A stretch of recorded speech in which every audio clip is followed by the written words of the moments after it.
नमस्कार, कानून की बात में आपका स्वागत है। मैं हूं आशीष भार्गव और मुद्दा हेट स्पीच को लेकर है, जिस पर एक बार फिर सुप्रीम कोर्ट ने सख्त टिप्पणियां की हैं, चिंता जताई है, चेताया भी है। Justice KM. जोसेफ और जस्टिस बी.वी. नागरत्ना की ये बेंच है। महाराष्ट्र सरकार के खिलाफ अवमानना की याचिका पर यह बेंच सुनवाई कर रही थी, जिसमें याचिकाकर्ता ने यह कहा था कि सुप्रीम कोर्ट के आदेशों के बावजूद महाराष्ट्र में बहुत सारी ऐसी रैलियां हुई हैं, उनमें ख़ासतौर पर मुस्लिम लोगों के खिलाफ हेट स्पीच दी गई है, इसलिए उस पर कंटेम्प्ट की कार्रवाई होनी चाहिए।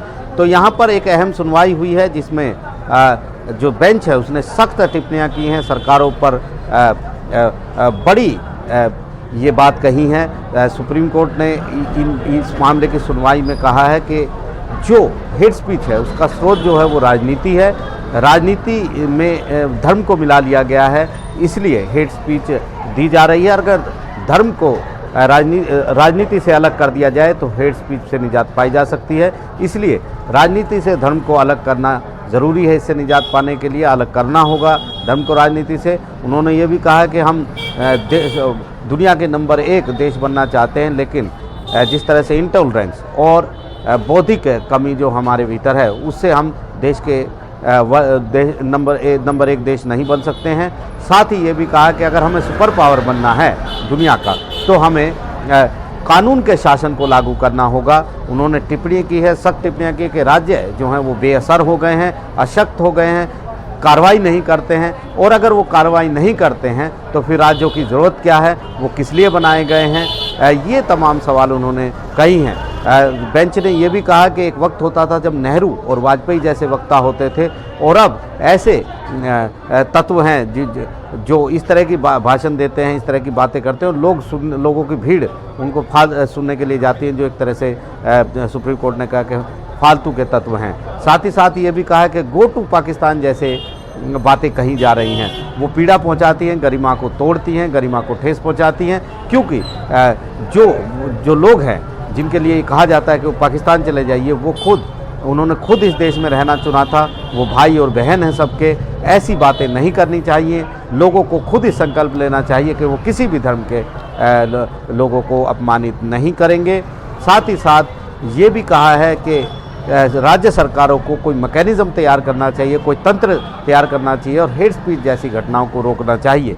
यहाँ पर solicitor general Tushar Mehta appear हुए थे। उन्होंने सीधे सीधे आरोप लगाया कि जो याचिकाकर्ता हैं वो सिलेक्टिव तरीके से आए हैं, सिर्फ एक धर्म के लोगों द्वारा दी गई हेट स्पीच के सामने रख रहे हैं केस, लेकिन ऐसा नहीं है।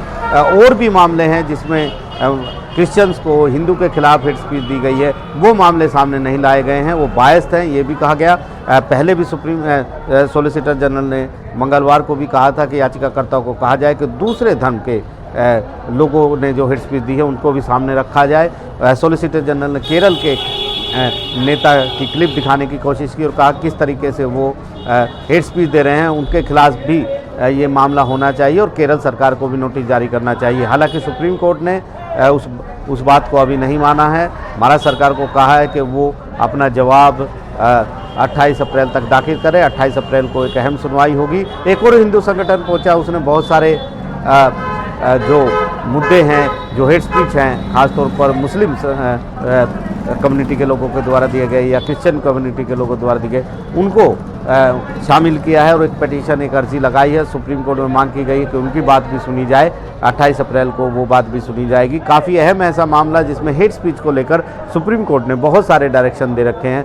पहले भी सुप्रीम कोर्ट ने कहा था कि हेट स्पीच पर काबू करना चाहिए। हेट स्पीच के लिए अगर कहीं भी दी जाती है उसे रोकने की कोशिश हो, अगर कहीं दी जाती है तो फिर पुलिस किसी आदेश का इंतजार न करे, स्वतः संज्ञान लेकर कार्रवाई करे, कठोर कार्रवाई करे, जो भी कानून के प्रावधान हैं।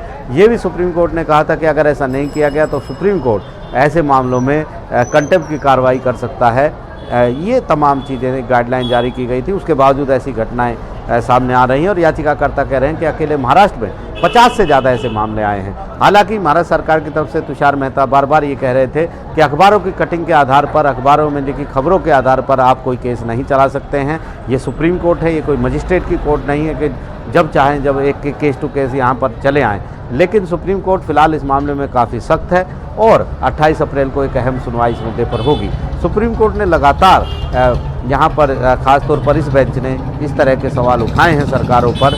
बहुत सारे मामलों में नोटिस भी जारी किया, कई सरकारों को भी नोटिस है, उनसे जवाब भी पूछा कि आपने क्या कार्रवाई की है। महाराष्ट्र सरकार को भी कहा था कि फरवरी में जो रैली होनी थी उसकी वीडियो रिकॉर्डिंग भी रखी जाए ताकि बाद में सुप्रीम कोर्ट उसे देख सके।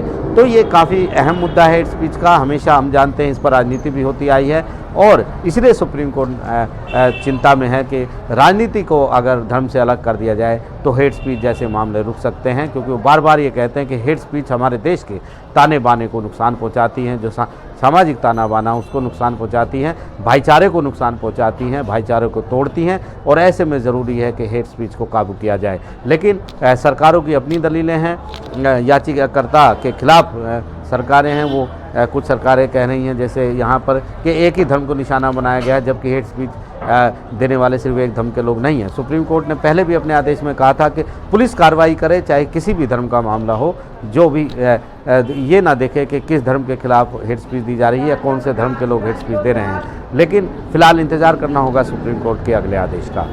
नई दिल्ली से आशीष भार्गव, NDTV इंडिया।